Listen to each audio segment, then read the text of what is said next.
Shalom! Você está em mais um episódio do podcast Exegese e Exposição.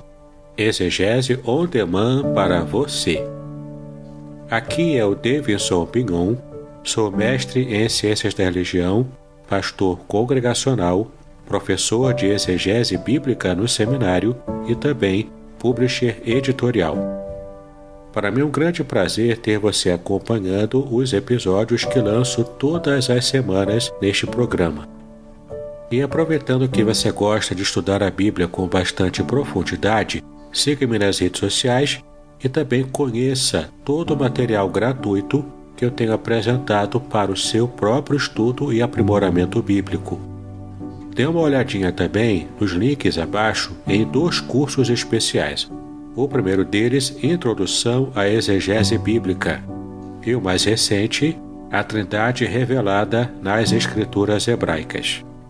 E no episódio de hoje você poderá acompanhar uma mensagem muito especial que trará grande enlevo espiritual para a sua vida. Segundo Crônicas, capítulo 7. Nós vamos estar lendo a palavra de Deus no segundo livro das Crônicas, no capítulo 7, nós vamos ler do primeiro versículo até o versículo 3 inicialmente. Segundo livro das Crônicas, capítulo 7, de 1 a 3. O texto nos fala o seguinte: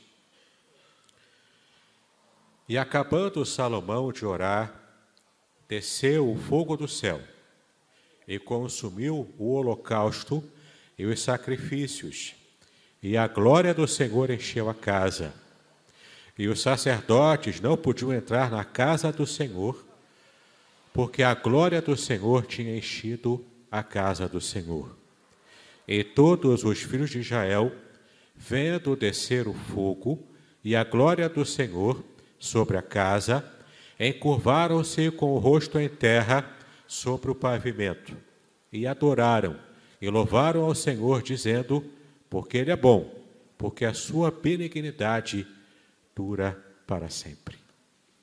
Amém, queridos? Estamos aqui diante de um texto que fala para nós sobre o cumprimento de uma promessa que Deus fez para um projeto muito pessoal. Projeto muito pessoal do rei Davi, quando ele, observando o seu próprio palácio, feito com cedros do Líbano, era um palácio bem construído, com o melhor material que se tinha à época para construir o seu palácio.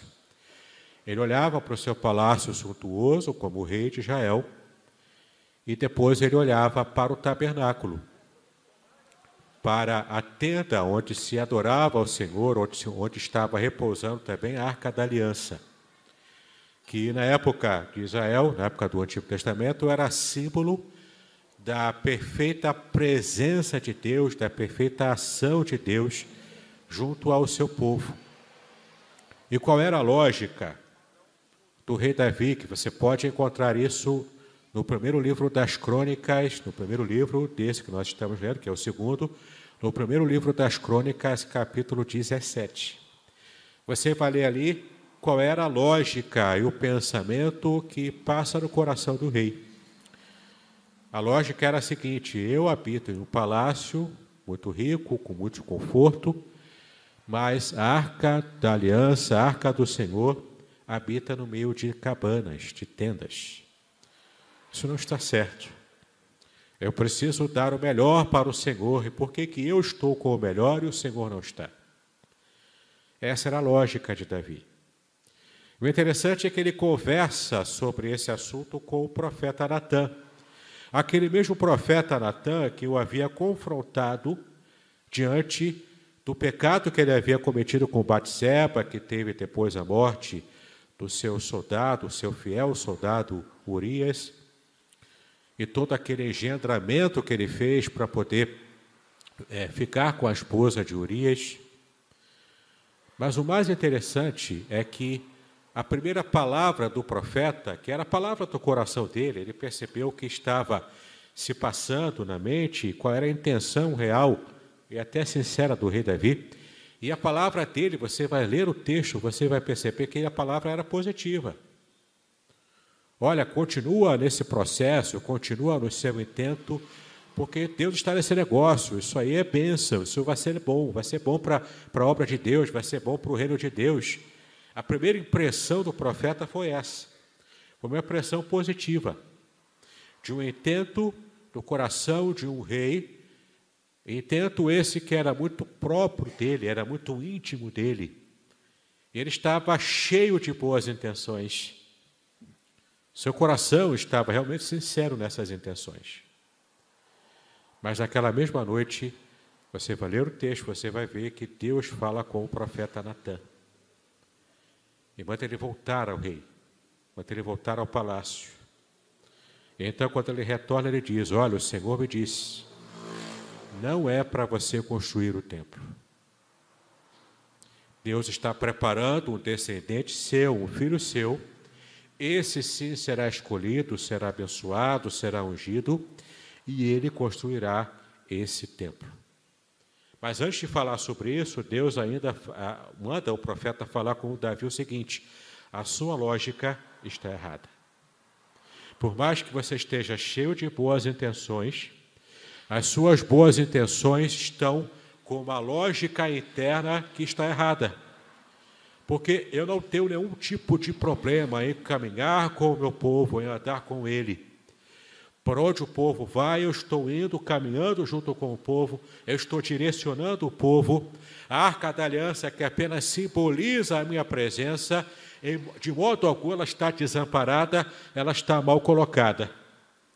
A sua lógica é errada, mas o seu sentimento, as suas intenções são sinceras. Deus sabia disso, mas Deus ainda assim não permitiu que o rei Davi construísse o templo. Apenas permitiu que ele pudesse adiantar tudo o que ele pôde.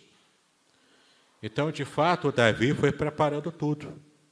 Preparou os materiais, separou levitas, escreveu até salmos especiais para quando o templo fosse inaugurado.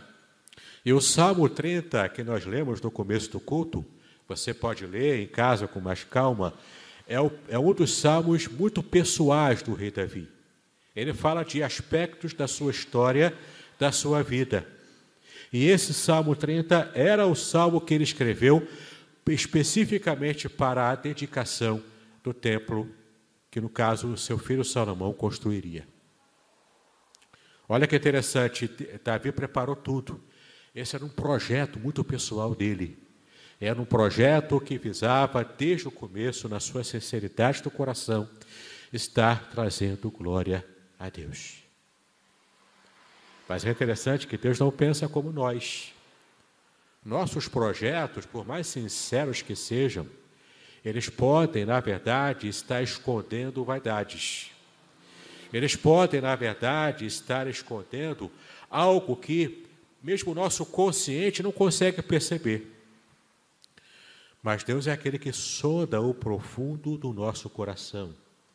Ele sabe o que se passa lá no íntimo. E Ele está no controle de tudo. Glórias a Deus por isso.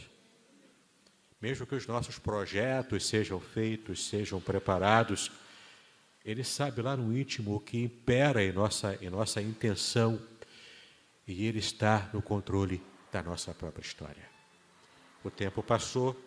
Davi morreu, não viu o templo construído, mas ele pôde perceber e ter a bênção de poder colaborar para que mais tarde o templo fosse uma realidade na história e na vida de Israel. Salomão, em hebraico Shlomo, o homem da paz, pacífico. Salomão, Shlomo, em hebraico, vem da palavra shalom, que significa paz. De fato, ele teve um reinado de paz. Depois do futuro do reinado de Salomão, a gente conversa em outra hora. Mas naquele momento, Deus estava aprovando o projeto do rei Davi, que estava ali sendo, naquele momento, concretizado pelo seu filho, o novo rei, o rei Salomão. Nos 4 primeiros anos, Salomão começou a trabalhar para produzir todo o material necessário do que Davi já havia guardado. Ele próprio também buscou outros materiais, separou as pessoas que trabalhariam no templo. Então, nos 4 primeiros anos de Salomão, era a preparação para a construção do templo. Depois, no 7º ano, no ano da perfeição, no ano da completude, Salomão pôde, no seu 7º ano de reinado, dedicar o templo já completado, construído, perfeito, tudo para a glória de Deus. É muito bom quando a gente está com o coração ardendo por algo que vai poder trazer glória para o nome de Deus. E é excelente quando aquele desejo inicial do nosso coração é confirmado, é concretizado pela própria glória de Deus, porque quando Deus diz sim para o nosso projeto pessoal, é quando Deus olha para nós e fala, pode continuar, eu agora estou aprovando, eu agora estou à frente, eu agora estou te ajudando e te abençoando para que vocês possam concluir esse projeto. Então Salomão teve essa bênção. Primeira, a bênção de fazer essa oração pedindo sabedoria. E Deus deu sabedoria a Salomão. Enquanto ele se manteve fiel ao Deus a quem ele servia e amava, enquanto ele se manteve fiel, Deus estava abençoando os seus projetos. E nesse texto aqui você percebe algo maravilhoso. É Deus dizendo claramente que ele estava aprovando todo o projeto do templo, que havia começado lá com o pai de Salomão, Davi, o rei Davi. Mas olha que interessante, como você já leu aqui no texto. Em 2 Crônicas, no capítulo 7, você percebe 2 obras aqui de aprovação divina. 2 atos de aprovação divina que estavam, na verdade, atestando para Salomão o quanto Deus estava se agradando do templo, do projeto do templo. Você percebe o que o texto diz? Quando Salomão, na inauguração do templo, ele faz uma oração, uma belíssima oração, lá no capítulo 6, do versículo 12 até o versículo 42. Por amor ao tempo, naturalmente não leremos aqui. Mas depois você pode ler em casa essa oração. A oração de dedicação, de consagração do templo recentemente construído e agora sendo inaugurado. Mas olha que interessante como Deus aprova o templo e a oração do rei. No capítulo 7, como nós lemos, e acabando Salomão de orar, primeiro, desceu o fogo do céu e consumiu o holocausto e os sacrifícios. O templo estava preparado, os levitas estavam todos a postos, os cordeiros, os animais prontos para o sacrifício, todas as ofertas de manjares, as ofertas pacíficas, tudo para a glória de Deus, tudo para a adoração ao Senhor, estava tudo pronto.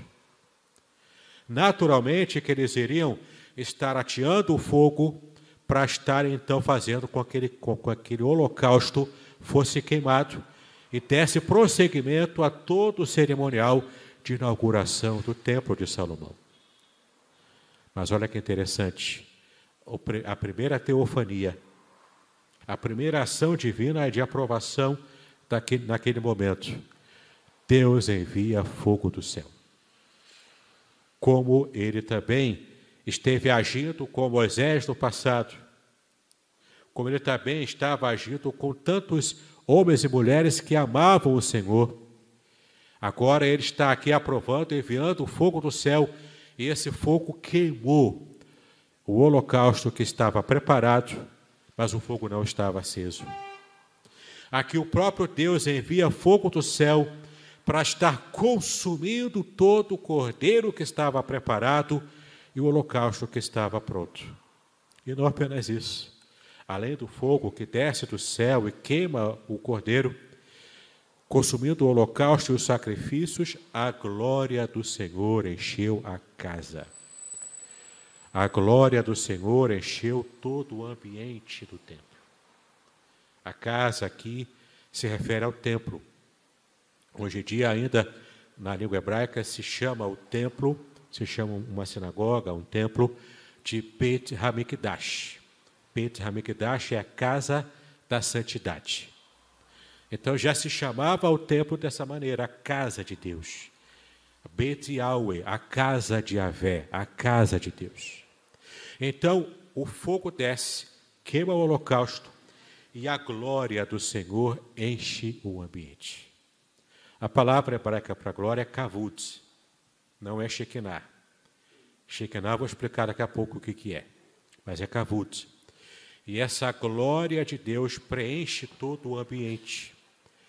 Então, se as festas judaicas são o dízimo que o povo judeu entrega a Deus do seu templo, o templo, nesse momento de inauguração, assim como o tabernáculo anterior a ele, assim como a tenda do encontro de Moisés, antes ainda do tabernáculo, era o espaço em que Deus geograficamente se revelava ao seu povo. Antes era o espaço geográfico itinerante, agora é o espaço geográfico permanente. E ali Deus estava agora se preparando para sempre se revelar a essa nação, a esse povo, nesse espaço especial, o espaço do templo. E a glória do Senhor enche aquele lugar. Você pode perceber no capítulo 5, versículos 13 e 14, de 2 Crônicas, capítulo 5, versículos 13 e 14. Volta uma página na sua Bíblia e você vai ver como era o aspecto dessa glória do Senhor preenchendo o ambiente do templo. Versículo 13, e aconteceu que quando eles uniformemente tocavam as trombetas e cantavam para fazerem ouvir uma só voz, bendizendo e louvando ao Senhor, e levantando eles a voz com trombetas, símbolos e outros instrumentos musicais, e louvando ao Senhor, dizendo, porque Ele é bom, porque a sua benignidade dura para sempre. Então a casa se encheu de uma nuvem, a saber, a casa do Senhor. E versículo 14, e os sacerdotes não podiam permanecer em pé para ministrar por causa da nuvem, porque a glória do Senhor encheu a casa de Deus. Glórias sejam dadas ao Senhor, porque Deus se manifestou naquele momento, com a nuvem luminosa da sua glória. Não era uma nuvem, simplesmente uma nuvem comum como nós conhecemos. Não era uma nuvem natural, mas era uma nuvem cheia de luz.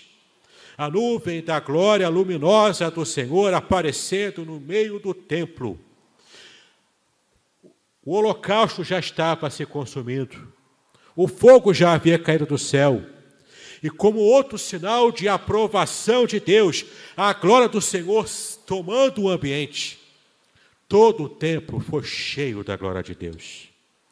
Guarde essa palavra, cheio da glória de Deus. A plenitude da glória de Deus manifestada, revelada. Agora sim, a manifestação da presença de Deus naquele ambiente, essa é a palavra Shekinah, que não está na Bíblia, mas o conceito dela está. A Shekinah de Deus, a glória manifestada dele, a presença manifestada do Senhor naquele ambiente, fez toda a diferença, inclusive para sacerdotes, inclusive para levitas. Porque você pode observar aqui, voltando lá para o capítulo 7 de 2 Crônicas, versículo 2, que é um reforço daquilo que lemos no capítulo 5. E os sacerdotes não podiam entrar na casa do Senhor, porque a glória do Senhor tinha enchido a casa do Senhor. Querido, quando Deus se manifesta dessa maneira, de modo visível, palpável, completa, plena, nós não temos mais nada a fazer do que nos ajoelharmos e humildes, adorarmos ao Senhor com o nosso coração contrito, completamente entregue a essa manifestação da presença de Deus. Aqui termina todo o ritual judaico. Aqui termina toda a beleza, todo o ritualismo. Aqui termina toda a empáfia, todo o egocentrismo, porque a glória de Deus se manifesta de modo completo. Lembra que eu pedi para você celebrar essa palavra? Plenitude Nós vamos falar um pouquinho mais sobre ela até o final dessa mensagem. Mas você perceba aqui a ação dos profissionais do culto. Aqueles que foram definidos pelo próprio Deus para dirigirem o culto a Ele, de adoração a Ele. Quando Deus se revela, sequer consegue entrar no templo, porque a glória do Senhor tomou todo aquele ambiente. E o texto continua, como nós já lemos, no versículo 3. E todos os filhos de Israel, vendo descer o fogo e a glória do Senhor sobre a casa, encurvaram-se com o rosto em terra sobre o pavimento e adoraram e louvaram ao Senhor, dizendo, porque Ele é bom, porque a sua benignidade dura para sempre. Reparou como os profissionais da adoração agora estão no mesmo nível de todo o povo, de toda a população? Todos, como seres humanos, filhos de Deus, filhos da aliança, em conjunto, sem distinção, todos com o mesmo sentimento, com o mesmo coração quebrantado, adorando ao Deus que estava ali, manifesto na frente deles, de modo inegável. Aqui não tem espaço para contar história, aqui não tem espaço para criar uma narrativa qualquer, aqui não tem espaço para criar uma igreja pintada de preto, com gelo seco sendo aceso, com luzes para poder piscar. Aqui não tem espaço para nada disso. Aqui não tem espaço para coral bem ensaiado, bem bonitinho, cantando bacana. Aqui não tem espaço para isso. Aqui não tem espaço para pregações e estudos bíblicos, cheios de conhecimento, cheios de pompa e circunstância. Aqui não tem espaço para palavras que possam estar trazendo apenas uma reflexão humana e um esforço humano para convencimento das pessoas. Os profissionais se dobram diante daquele que tudo pode fazer e que está manifestado naquele momento no templo em que ele estava aprovando, naquela hora da inauguração. Então, sacerdotes, levitas se ajoelham, o povo se ajoelha. Glórias sejam dadas ao Senhor, porque aqui no versículo 4, o texto ainda diz, o rei, todo o povo ofereceu sacrifícios perante o Senhor. E o rei Salomão ofereceu sacrifícios de bois, 22.000, e de ovelhas, 120.000. E o rei e todo o povo consagraram a casa de Deus. Preste atenção, eles consagraram, eles é que fizeram. No original em hebraico, eles santificaram. Não era apenas uma inauguração, era santificação. Era uma completa e total entrega daquele ambiente para perpetuamente ser um local de adoração e de serviço ao Senhor. Versículo 5, e o rei Salomão ofereceu os sacrifícios, como nós já vimos, e o rei e todo o povo consagraram a casa de Deus. O versículo 6, e os sacerdotes serviam em seus ofícios, como também os levitas com instrumentos musicais do Senhor, que o rei Davi tinha feito para louvar ao Senhor, porque a sua benignidade dura para sempre, quando Davi o louvava pelo ministério deles. E os sacerdotes tocavam as trombetas diante deles, e todo o Israel estava em pé. Quando passa o momento da revelação, então sim, o povo agora se levanta, para de fato estar continuamente perpetuando aquele momento de entrega, de adoração, de serviço ao Senhor. Mas no momento da revelação da glória de Deus, estavam perplexos, porque não tinham o que fazer, apenas adorar ao Senhor. Versículo 7, Salomão santificou o meio do átrio que estava diante da casa do Senhor, porquanto ali ele tinha oferecido os holocaustos e a gordura dos sacrifícios pacíficos, porque no altar de metal que Salomão tinha feito, não podia caber o holocausto e a oferta de alimentos e a gordura.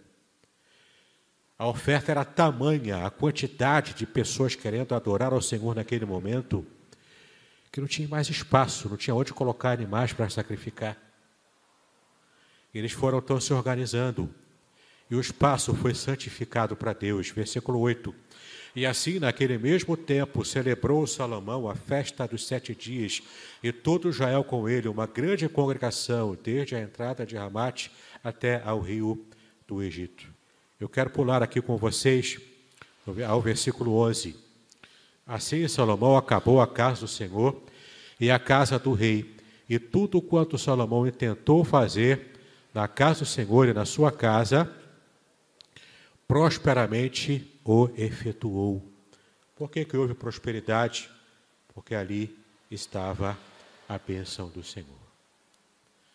Estamos falando aqui da glória manifestada de Deus. A glória apresentada de modo visível e inegável, palpável. Estamos tratando aqui de um ambiente em que foi plenamente consagrado, limpo e aceito pelo próprio Deus. Portanto, um espaço geográfico preparado para aquele momento. Assim como o coração daquele povo estava consagrado, entregue plenamente, em toda a sua plenitude, na presença de Deus. O povo adorando em plenitude, sacerdotes e levitas adorando em plenitude, a alegria do Senhor invadindo o coração de todo mundo envolvido. A glória do Senhor revelada em plenitude naquele lugar. Momento separado especialmente para isso. Quando há plenitude na adoração, há plenitude de revelação de Deus para a nossa vida. Quando há plenitude de um coração entregue ao Senhor, conforme o próprio Senhor Jesus disse, que nós devemos servir a Deus, adorar ao Senhor com toda a nossa mente, com todo o nosso coração, com todas as nossas forças, sem nenhuma reserva. É uma entrega total, uma entrega completa, uma entrega plena. Quando fazemos assim, Deus se mostra, se revela plenamente diante de nós. É interessante, meu amado, minha amada, o quanto essa palavra plenitude vem permeando toda a revelação de Deus ao longo da Bíblia. Deus foi se revelando através da nuvem, a nuvem escura para poder aliviar o povo andando pelo deserto no sol durante o dia. Deus se manifestou diante da coluna de fogo à noite para esquentar o povo no frio e também para iluminá-los. Deus foi se revelando. Ele se revela aqui com essa nuvem de glória no templo. Deus se revela de tantas maneiras, inclusive usando a própria ideia da nuvem de glória. Na própria transfiguração de Cristo, o Pai se revela ali na transfiguração e havia uma nuvem de glória naquele ambiente. A ponto de Pedro tomar da palavra e dizer, mestre, você quer que eu construa tendas aqui para o Senhor, Moisés e Elias? Ele queria engessar aquele momento. Ele queria fotografar aquele momento, permanecer com aquele momento completamente engessado no tempo, porque era bom estar ali. Como nós fazemos quando tiramos fotos e filmamos. Ele queria deixar tudo ali, guardado na memória.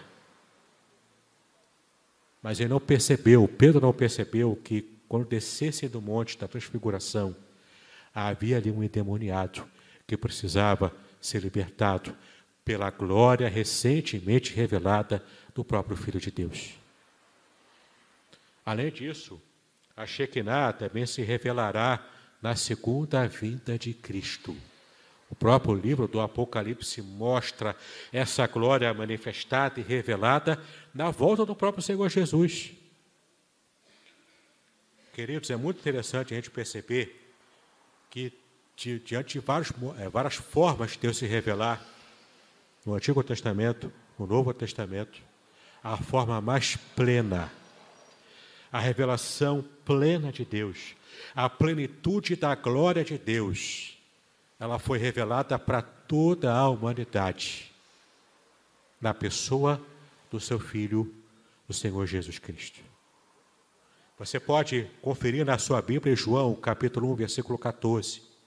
Ali você vai ver como Jesus revelou plenamente a Shekinah divina, como ele trouxe de modo concreto, em carne e osso, andando nesse chão que nós andamos, mostrando para todo mundo como é Deus pisando nessa terra.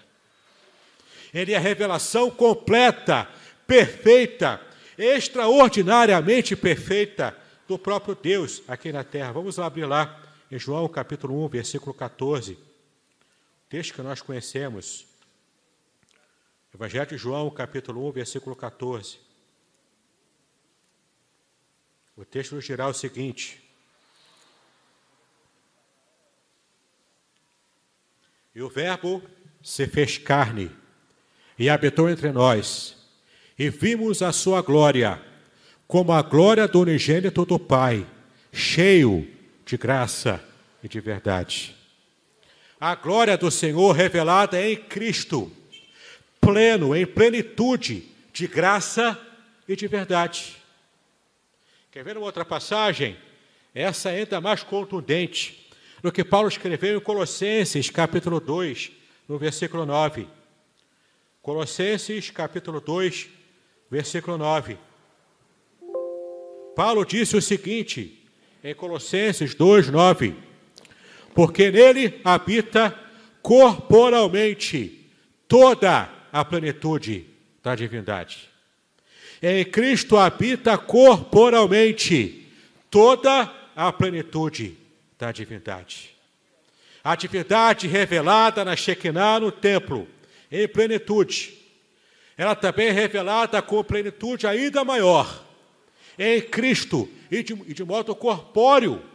Não era apenas uma nuvem gloriosa, luminosa, que já seria bênção, que já seria revelação de Deus. Mas muito mais do que isso, agora essa nuvem, agora essa glória, agora essa Shekinah, ela está aqui, visível, andando conosco, em carne e osso, mostrando para nós o que é de fato servir ao Senhor. E queridos, o último versículo que eu quero ler com vocês está em Efésios 3,19. É uma promessa que vai, com certeza, falar muito ao seu coração. Efésios, capítulo 3, versículo 19. Eu já quero estar me preparando para encerrar essa mensagem. Efésios 3, 19. Olha o que diz o texto. Aqui Paulo argumentando, fazendo uma oração, inclusive, sobre os irmãos Efésios. No versículo 19 ele diz: e conhecer o amor de Cristo, que excede todo entendimento, para que sejais o quê? Cheios de toda a plenitude de Deus.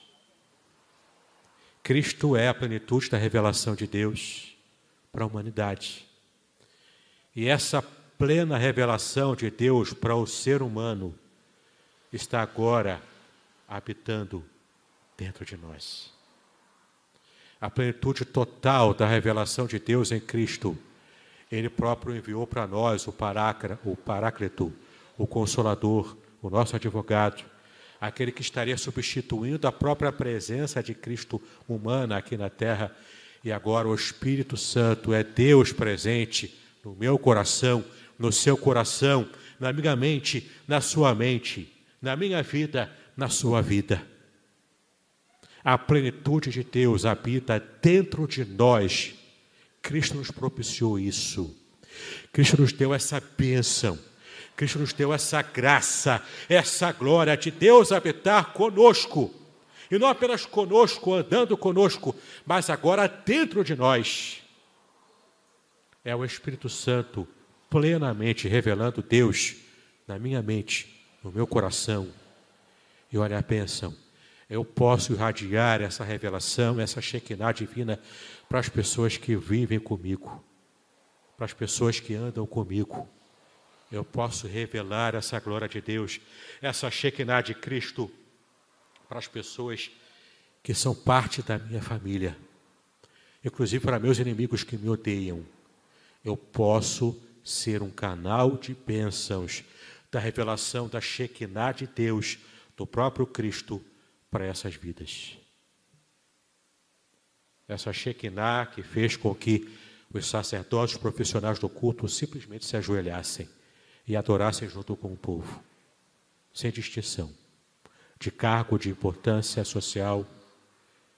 Essa mesma glória está dentro de nós e ela pode ser irradiada pela sua palavra, pelo seu jeito de viver, pelo seu testemunho cristão, para que pessoas sejam alcançadas por essa glória, em nome de Jesus. Que possamos clamar: derrama, Senhor, a tua Shekinah. Derrama, Senhor, a tua glória. Eu quero ver a tua glória na minha vida, na vida dos meus familiares, na minha igreja, no culto da nossa igreja. Eu quero ver a tua glória manifestada, revelada, palpável, uma vez mais. E podemos orar assim, enquanto aguardamos a perfeita e completa e total revelação e definitiva, quando Cristo voltar e se revelar como o leão da tribo de Judá. Não mais o cordeiro que foi morto, mas o leão, o rei soberano sobre toda a eternidade. Que essa glória seja revelada a nós, em nome do Senhor Jesus Cristo. Muito bem, agora o que eu gostaria de ver é a sua participação. Entre em contato comigo, compartilhe a sua experiência comigo e quem sabe até se você enviar em formato de áudio, eu possa aproveitar a sua experiência para apresentar no próximo episódio do podcast Exegese e Exposição. Eu sou Davidson Pignon e eu ajudo pastores e líderes cristãos a fazer estudos bíblicos da igreja, sem terem problemas com interpretações erradas. Se você então está pensando em compreender a sua Bíblia com segurança, não deixe de assistir a mais episódios como este aqui. Então, assine o canal, acione o sininho, curta, comente e também compartilhe. Ajude-me a ampliar o alcance com estudos bíblicos de qualidade na internet. Que Deus abençoe os seus estudos, paz e bênçãos sobre a sua vida.